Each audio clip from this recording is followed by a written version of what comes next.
Welcome to bird media. నేను మీ పవన్ కృష్ణమూర్తి. కొద్ది కాలం క్రితం మరణించినటువంటి మహారాష్ట్ర మాజీ ఉప ముఖ్యమంత్రి అజిత్ పవార్ విమాన ప్రమాద ఘటన ఇప్పుడు రాజకీయంగా సరికొత్త మలుపులు తిరుగుతోంది. ముఖ్యంగా తెలుగుదేశం పార్టీని వివాదంలోకి లాగుతూ ఎన్సీపీ శరద్ పవార్ వర్గం ఎమ్మెల్యే రోహిత్ పవార్ చేసిన వ్యాఖ్యలు చర్చనీయాంశమయ్యాయి. ఒకసారి ఆ వీడియో చూద్దామా? तो अभी इन्होंने स्टेटमेंट क्या दिया था 28 तारीख को, मतलब अजीत काका का जब एक्सीडेंट हुआ था उसी दिन मंत्री जो है हमारे देश के, उन्होंने एविएशन मिनिस्टर, उन्होंने क्या स्टेटमेंट दिया था कि no safety concern with Learjet aircraft VSR Ventures. ये डायरेक्ट उनका स्टेटमेंट था. मतलब यहाँ पे हम इन्वेस्टिगेशन करके बात कर रहे हैं, या हमारे पे टीका जब होती तो बोलते आप थोड़ा इन्वेस्टिगेशन रिपोर्ट आने दो फिर बात करो, लेकिन यहाँ पे डायरेक्ट एविएशन मिनिस्टर से वहां पे कहा था कि यहाँ पे कुछ प्रॉब्लम नहीं है, वो वहां पे शायद कुछ नो मेजर सेफ्टी कंसर्न्स ऐसे उन्होंने वहां पे डायरेक्टली कहा. ऐसा क्यों कहा? क्योंकि ये क्वेश्चन हम सबको वहां पे लगता है. देखो, वीएसआर कंपनी से कोई लेना देना नहीं. जब मैंने यहाँ पे बंबई में दिल्ली में आके जब एक स्टेटमेंट किया था कि यहाँ पे aviation minister somehow not directly but through his party's leadership is involved with VSR, तब उन्होंने वहां पे VSR कंपनी से कोई लेना देना नहीं, सूत्र के माध्यम से उन्होंने बताया था. अभी ये सूत्र कौन है वो देखने की जरूरत है. फिर हम डिटेल में वहां पे जाने के बाद आगे लो.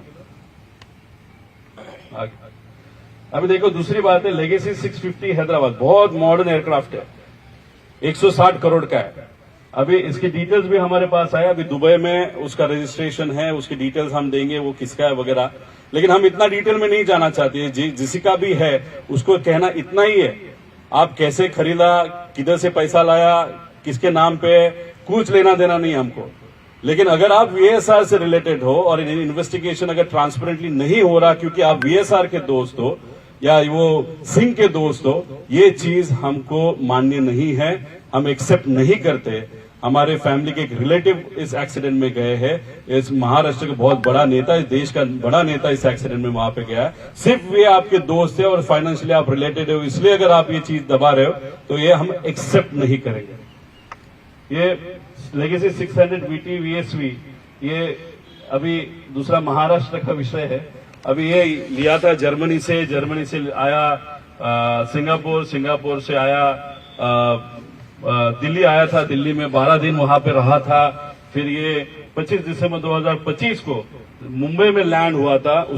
उसी दिन या दूसरे दिन जिस व्यक्ति ने इसके सामने नारियल फोड़ा उनको मुझे कहना है, और जिस व्यक्ति का उसको फोन आया था उनको मुझे कहना है कि अजीत दादा आपके दोस्त रहे हैं, आप उनके साथ काम करे हो, तो अगर इस इन्वेस्टिगेशन में वीएसआर की बाजू आप में से कोई भी वहां पे ले रहा है तो मुझे लगता है वो चीज अच्छी नहीं होगी. नॉट फॉर अजीत दादा, नॉट फॉर द इन्वेस्टिगेशन, और लोगों की जो इच्छा है उस इच्छे के लिए भी ये चीज अच्छी नहीं है. इसलिए फाइनेंशियल फ्रेंडशिप से लेकर ज्यादा मुझे लगता है कि आपकी जो पॉलिटिकल फ्रेंडशिप थी या व्यक्तिगत फ्रेंडशिप थी उसको ज्यादा इंपॉर्टेंस देने की जरूरत है. ये ज्यादा डिटेल में मैं वहां पे नहीं जाऊंगा. इसके सब डिटेल्स है, कल कहां से वो फ्लाई किया, परसों कहां से फ्लाई किया.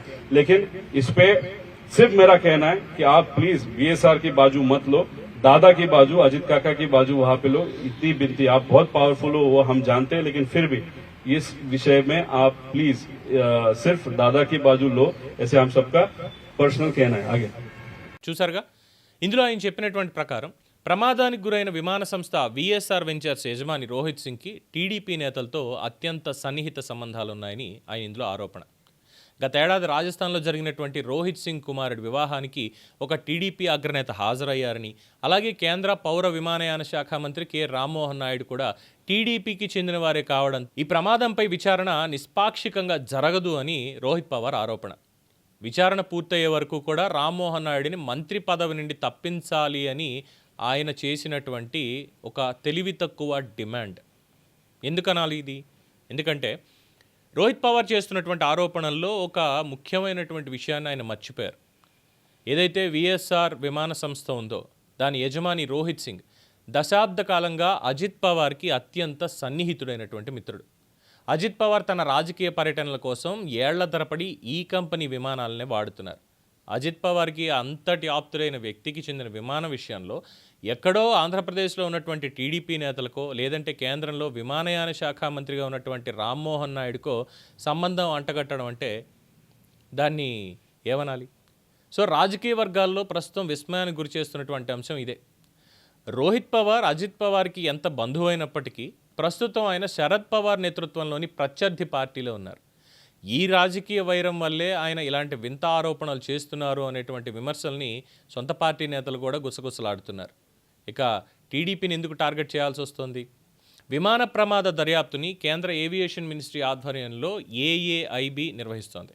కేవలం ఒక వివాహానికి వెళ్ళినంత మాత్రాన లేదా ఒక పార్టీకి చెందినటువంటి మంత్రి దాంట్లో ఉన్నంత మాత్రాన దర్యాప్తు ప్రభావితం అయిపోతుంది అనడం నమ్మదగిందా? మరి రోహిత్ పవార్ తన ఆరోపణలు ఎక్కడ టీడీపీ నేతలు కుట్ర చేశారని నేరుగా ఎక్కడ స్టేట్మెంట్ ఇవ్వలేదు. కానీ ఇక విచారణ ఇందులో సరిగ్గా జరగదు అని మాత్రం నొక్కి చెప్తున్నారు. అంటే ఇది కేవలం కేంద్ర ప్రభుత్వంపై మిత్రపక్షమైనటువంటి టీడీపీ మీద ఒత్తిడి పెంచే ప్రయత్నం. అంటే ఏమీ లేనటువంటి దాంట్లో ఆల్రెడీ దానికి సంబంధించి టెక్నాలజీ ఏది ఉపయోగిస్తున్నారు, అది ఎంత ఓల్డ్ విమానం, పైలట్ నడిపింది ఎవరు, ఏం జరిగింది అనే దాని మీద పూర్తి స్థాయిలో దానికి సంబంధించినటువంటి వివరాలు ముందే ఇచ్చారు. కాస్త నెగ్లిజెన్సీ అనేది ఉంది. సేఫ్టీ మెజర్స్ అనేటువంటివి కూడా దాంట్లో కీలకంగా ఉన్నాయి. అయితే ఎలాగైనా సరే కేంద్రంలో ఉంది కాబట్టి గతంలో ఎయిర్ ఇండియా ఘటన జరిగింది, దాని తర్వాత ఇంకోటి జరిగింది, దాని తర్వాత ఇంకోటి జరిగింది కాబట్టి ఇంకేముంది, ఎలాగైనా సరే ఆల్రెడీ ఇండీ కూటమికి ముందు నుంచి మనం సపోర్ట్గా ఉన్నాం కాబట్టి ఇప్పుడు కేంద్రం మీద ఒత్తిడి తేవాలంటే దీన్ని ఉపయోగించుకుని తీరాల్సిందే, ఇప్పుడు సానుభూతి రాజకీయం చేయాల్సిందే అనేటువంటి విధంగా టీడీపీ మీద అలాగే ఎన్డీఏ గవర్నమెంట్ మీద ఒత్తిడి పెంచేటువంటి ప్రయత్నంగానే ఇది కనిపిస్తోంది. ఇక దీన్ని పట్టుకున్నటువంటి మన వైసీపీ నేతలు ఆంధ్రప్రదేశ్లో తమకి అనుకూలంగా మలుచుకునేందుకు వాళ్ళు ఇష్టం వచ్చినట్టు ఆరోపణలు చేస్తున్నారు. రోహిత్ పవార్ ఆ వ్యాఖ్యలను ఆధారం చేసుకొని అజిత్ పవార్ మరణం వెనక ఏదో చాలా పెద్ద కుట్ర దాగి ఉండిపోయింది అని సోషల్ మీడియాలో ప్రచారం. ఇంకేముంది, రామ్మోహన్ నాయుడు ఏవియేషన్ మినిస్టర్గా వెళ్ళిన దగ్గర నుంచి అన్నీ ఇలాగే జరుగుతున్నాయంటూ రామ్మోహన్ నాయుడు మీద బురద జల్లడం మొదలుపెట్టారు. అసలు ఏ సంబంధం లేనటువంటి ఒక రెండు అంశాలని కలిపేసి రాజకీయ లబ్ధి పొందాలి అనేటువంటి ఒక రాజకీయ క్రీడకి తెరతీశారు. ఒక విషాదకర విమాన ప్రమాదాన్ని రాష్ట్ర సరిహద్దులు దాటించి రాజకీయ లొంపిలోకి లాగడం ఇప్పుడు ప్రస్తుతం సంచలనం అవుతోంది. ఏదేమైనప్పటికీ రామ్మోహన్ నాయుడికి కేంద్ర ప్రభుత్వం అండగా ఉంది. నిష్పక్షపాతంగా నిష్పాక్షికంగా దీన్ని విచారించాలి, ఏం జరిగిందనే వాస్తవాలు తీయాలని ఆల్రెడీ ఆర్డర్స్ ఇచ్చారు. ఇక రోహిత్ సింగ్ దీనికి సంబంధించి ఏమైనా వివరణ ఇస్తారా? రోహిత్ పవార్ చేసినటువంటి వ్యాఖ్యలకు సంబంధించి వేచి చూడాల్సిందే. దీని మీద మీ అభిప్రాయం తెలియచేయండి. చూస్తూనే ఉండండి ది బర్డ్ మీడియా.